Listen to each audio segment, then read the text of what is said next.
দীপাবলির উৎসবের মাঝে হঠাৎই নেমে এলো শোকের ছায়া। মাত্র ৩৫ বছর বয়সে চলে গেলেন তরুণ গায়ক ঋষভ ট্যান্ডন, যিনি সঙ্গীতপ্রেমীদের কাছে পরিচিত ছিলেন ফকির নামে। দীপাবলির দিনেই বাবা মায়ের সঙ্গে দেখা করতে গিয়ে হঠাৎ শরীর খারাপ হলে হাসপাতালে পৌঁছানোর আগেই শেষ নিঃশ্বাস ত্যাগ করেন তিনি। প্রাথমিকভাবে ধারণা করা হচ্ছে হৃদরোগেই মৃত্যু হয়েছে গায়কের।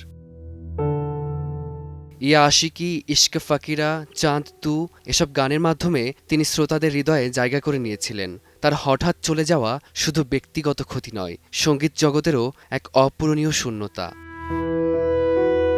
চলতি মাসেই ছিল ঋষভের জন্মদিন। স্ত্রী ওলেসা টেন্ডন সেই দিনটি উদযাপনের কিছু মুহূর্ত ভাগ করে নিয়েছিলেন সামাজিক যোগাযোগ মাধ্যমে। মাত্র কয়েকদিন আগেই করবা চৌথের দিন স্বামীর দীর্ঘায়ু কামনা করে পোস্ট করেছিলেন তিনি।